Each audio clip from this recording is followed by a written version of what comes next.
Brasil e Argentina celebram 200 anos de relações diplomáticas. Programa de dignidade menstrual beneficiará mais de 24 milhões de pessoas. Dia Internacional do Orgulho LGBTQIA+. Plano Safra ganha maior incentivo da história. Reforma tributária facilitará o investimento estrangeiro e muito mais. Eu sou Karina Chagas e esse é o 13 Minutos, podcast semanal de notícias do Partido dos Trabalhadores e das Trabalhadoras.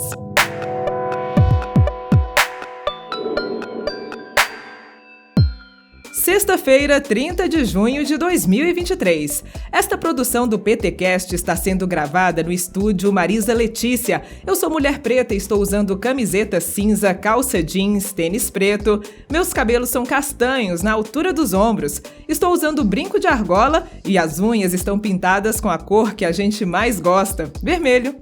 Dito isso, você fica agora com um resumo do que foi notícia na Rede Povo de Comunicação do PT. Vem comigo! Na segunda-feira, Lula recebeu a visita do presidente da Argentina, Alberto Fernandes, aqui em Brasília.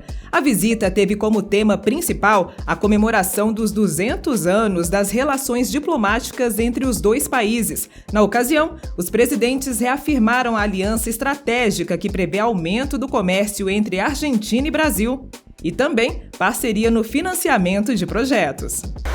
Que alegria poder celebrar essa data tão importante ao lado do meu amigo Alberto Fernandes e sua esposa Fabiola Yanes e comitiva.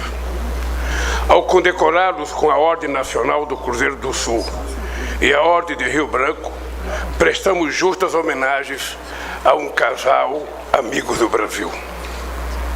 Ambos são representantes de uma nação pela qual nós brasileiros temos respeito e afeto e que nos honram nesta data tão especial. Ainda na segunda-feira, a coordenadora de Acesso e Equidade do Ministério da Saúde, Lilian Silva Gonçalves, explicou em entrevista ao jornal PT Brasil as regras e o público-alvo que deverá ser beneficiado com a distribuição de absorventes pelo Programa de Proteção e Promoção da Saúde e Dignidade Menstrual. A gente entende que o programa, ele vem para cuidar e acolher mais de 24 milhões de mulheres e pessoas com útero, tendo como base as mulheres, adolescentes e pessoas com útero em situação de vulnerabilidade, mulheres que se encontram recolhidas no sistema prisional, mulheres e pessoas com útero que estão em situação de rua, adolescentes que se encontram em medida socioeducativa. Então, a gente tem tratado para combater a desigualdade, trazer todas as mulheres e pessoas com útero, trans, intersexo, que vivem hoje em situação de vulnerabilidade.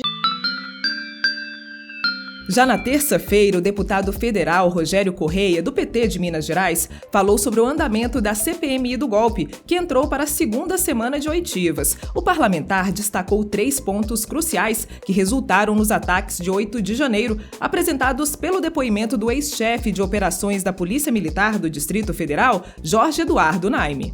O primeiro é que ele diz que realmente aquele acampamento que existia em frente aos quartéis dos exércitos, principalmente o de Brasília, era um embrião para a formação de táticas golpistas e organização do golpe. O segundo papel importante que ele teve ontem aqui foi dizer que realmente o general Dutra, que era o general que comandava lá o quartel, ele não permitiu que a Polícia Militar, no dia 29, retirasse lá.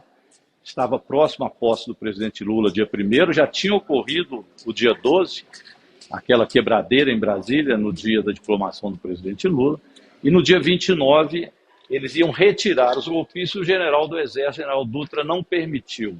Então isso mostra também que eles faziam no acampamento um birô golpista, uma parte do seu planejamento de golpe. E a terceira questão é que ele diz claramente que as forças de segurança em Brasília não receberam informações sobre o procedimento e que eles tinham essas informações.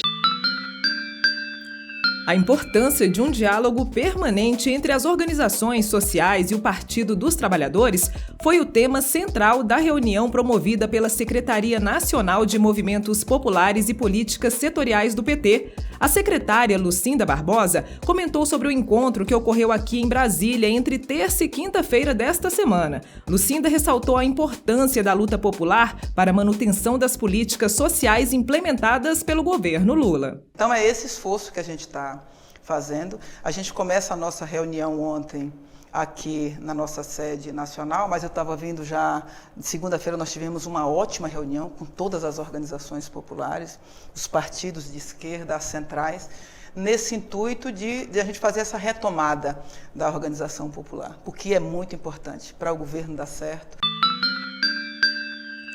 Na quarta-feira, a deputada federal Dandara Tonantzin, do PT de Minas Gerais, explicou a importância do recorte de gênero na reforma tributária. A parlamentar defendeu o mecanismo do cashback, pelo qual os tributos de itens essenciais serão devolvidos às pessoas mais pobres. Hoje, nós, mulheres, negros, pessoas pobres, a classe trabalhadora de periferia, pagamos impostos sobre praticamente tudo o que consumimos. Praticamente tudo, se não 100%. E temos um retorno do Estado em política pública ainda muito baixo. Nós queremos ter assim, então, o cashback. O cashback pode ser uma forma importante, se assim aprovada nessa reforma tributária, para se combater a injustiça e as desigualdades e fazer avançar o que a gente tanto sonha e defende, que é o bem viver.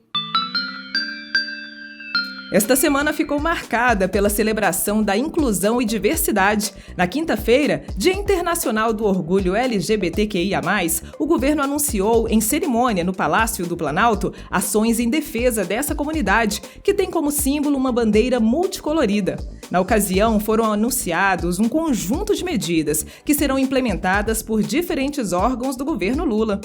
E já que eu falei de cores, também nessa quinta-feira, prédios públicos na área central de Brasília ganharam as cores do arco-íris para lembrar a luta por mais direitos da população LGBTQIA+. Também na quinta-feira, o senador Humberto Costa, do PT de Pernambuco, explicou o que é e como vai funcionar o GTE, Grupo de Trabalho Eleitoral do PT. O parlamentar e coordenador do grupo falou sobre as estratégias do partido para ampliar a presença nos municípios nas eleições municipais de 2024. Obviamente que o mais importante de todos os objetivos é ampliar o número de prefeituras do PT. Vamos com toda certeza crescer, mas precisamos adotar uma estratégia de crescimento que seja ao mesmo tempo realista, mas que seja uma proposta ousada. E eu acredito que é perfeitamente possível fazer isso. E o GTE vai justamente pensar essa proposta de estratégia, apresentar ao Diretório Nacional e implementá-la na sua ação com os estados e os municípios.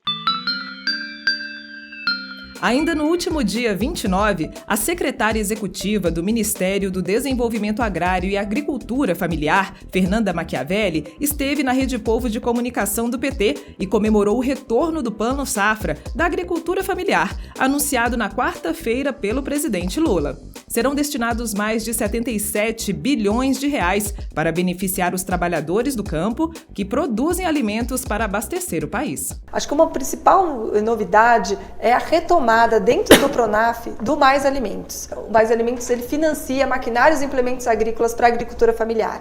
Isso é fundamental por quê? Porque a gente aumenta a capacidade produtiva dos estabelecimentos rurais, mas principalmente porque a gente diminui a penosidade do trabalho no campo. A segunda coisa que eu acho que é bem importante no custeio é que a gente diminuiu os juros para quem produz alimentos, então arroz, feijão, mandioca, toda a linha de trigo, toda a parte das hortaliças, tudo isso vai ter um juros menor para o custeio, então a gente está reduzindo para 4%.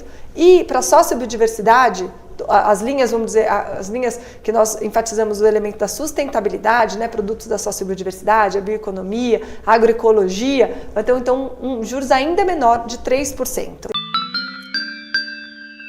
E o presidente Lula concedeu entrevista para a Rádio Gaúcha também na quinta-feira. A taxa de juros de 13,75% mantida pelo Banco Central e a atual política monetária do país foram temas da conversa, como explica a repórter da Rádio PT, Thaísa Vitória. O dinheiro tem que circular na mão de milhões de brasileiros para a economia crescer, explicou o presidente Lula ao frisar que mais importante que a política monetária são os mais de 200 milhões de brasileiros e brasileiras. Então agora o Brasil precisa crescer. Para que o Brasil precisa crescer, precisa ter crédito. Crédito para o setor privado, crédito para os estados, crédito para o município. É isso que nós vamos voltar a fazer. O BNDES vai voltar a ser um banco de investimento, o BNB vai voltar a ser um banco de investimento, a Caixa Econômica vai voltar a ser um banco de investimento, o Banco do Brasil. O dinheiro tem que circular para a economia crescer. Você não pode dizer que é um país capitalista sem capital. O capital circulando na mão de meia dúzia de pessoas, o dinheiro tem que funcionar e girar na mão de muitos milhões de brasileiros para que a economia possa crescer. É isso que esse cidadão do Banco Central tem que entender. Já o coordenador do grupo de trabalho que apresentou o modelo de sistema tributário simplificado e proposta de cashback na Câmara Federal, o deputado pelo PT de Minas, Reginaldo Lopes, explicou como a reforma tributária pode ajudar a trazer investimentos estrangeiros para o Brasil. Então, nós vamos desonerar os investimentos. Não tem sentido, Amanda, você vai abrir uma indústria, né, uma fábrica, vamos supor, vai abrir um laticínio, né? Para fazer um queijo mineiro gostoso, né? O que acontece? Antes de começar a produzir, a gente já paga imposto daqueles equipamentos. Então, nós vamos desonerar 100% os investimentos. Tudo que for para investimento em qualquer setor da economia não pagará mais impostos. É assim que faz o mundo mais desenvolvido. E também vamos desonerar 100% as exportações. 100%. Nós vamos devolver os créditos pago nas etapas anteriores de produção daquele bem ou daquele serviço. Então, nós não vamos mais tributar a exportação. Isso vai dar competitividade internacional. E esse foi mais um 13 Minutos, com os destaques dos últimos dias na Rede Povo de Comunicação do PT. Se você ainda não segue o 13 Minutos no seu aplicativo, clica aqui no botão seguir, para você não perder nenhum episódio. E se você gostou, pode deixar na avaliação 5 estrelas, porque a gente adora estrelas. E por falar em deixar estrelas, faça como @zapac262 e deixe um comentário pra gente lá no YouTube. @Zapac escreveu assim: vou mandar pra vocês 3 estrelas, 5 é pouco. E ainda colocou várias estrelas pra gente. Que maravilha, muito obrigada. Eu aproveito para deixar, um beijo, um abraço pra toda essa galera mineira, principalmente pros meus familiares também que são mineiros e, claro, pra todos vocês que acompanham o 13 Minutos. E agora eu me despeço desejando um ótimo final de semana a todas, todos e todes. E a gente se encontra no próximo 13 Minutos.